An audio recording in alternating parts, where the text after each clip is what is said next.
During our Farm Basics time today, we're going to talk a little about the free Ag PhD Spray Tips Guide. It's something you can use on your farm when you're trying to decide which spray nozzles should you use this spring. There are a lot of things that go into that decision of which spray nozzle am I going to use, because many times we're out spraying a couple different things at the same time. So if you're spraying two different products, wow, what do I do? All right, that does get a little bit complicated sometimes, but where you start with is each product that you're looking at. For example, say you're doing a Roundup burn down and you're just going to be spraying Roundup.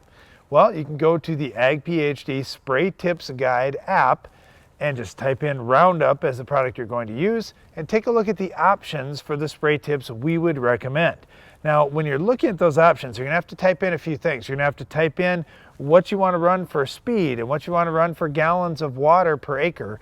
And it'll tell you with those spray nozzles what you will have to do for spray pressure, and then it'll also tell you the size of the droplet. This is where we've really seen agriculture go, is not just, well, we need to put 10 gallons out with this product, or we need to put 20 gallons out with this product. It's what size droplet do we need to deliver to get the best effectiveness of the product and to keep the product where we want it to be. One of the most important things, if you're going to get good effectiveness with any herbicide, any pesticide you're spraying, is to have the right spray nozzle. So the reason why we developed this Spray Tips Guide is we get so many questions about this. There are a lot of options now. I mean, back when I was growing up on the farm, we didn't have many choices. Today we have a lot. So what I'm trying to say here is there are many things you can pick from to get just even a little bit better effectiveness out of the product you're using. And it starts with, hey, let's at least be looking at using new spray nozzles, using some of the new technology, but then to take it a step further, look at the Spray Tips Guide to help you select exactly which one you need. Well, things have certainly changed, and there are better nozzles than we had availability of just a few years ago.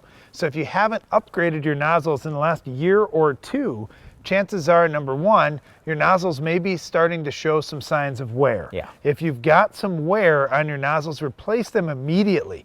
Think about how many acres you're going to cover. And if you've got a nozzle that the pattern isn't quite right on, you're gonna have streaks out in your field, or you're gonna have over application, and you could cause some issues that way too. So if you can't remember when the last time you changed those nozzles is, well, then you have to replace them now, or if you see any signs of wear, certainly replace those nozzles. One other quick thing I guess I would mention, and especially if you're a non-farmer, just understand that for the farmer, there are lots of different options. Depending on the product that the farmer is going to use, maybe he should be switching nozzles. So just for example, on our own farm, we'll have a 3-way or oftentimes a 5-way nozzle body right on that sprayer. So if in the morning, we're spraying one product that needs smaller spray droplets, we can switch to that nozzle. But in the afternoon, hey, the wind picks up a little bit, we need to go to a drift reduction nozzle or something like that. We just switch over to that one. Just click, click, click as you go down that spray broom. In no time, we have that taken care of. So I guess that's the other thing that I would say.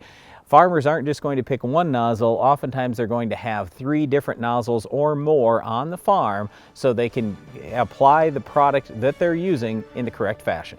Well, we may give you some ideas of products you may use to control our Weed of the Week coming up later in the show. Can you identify this week's weed?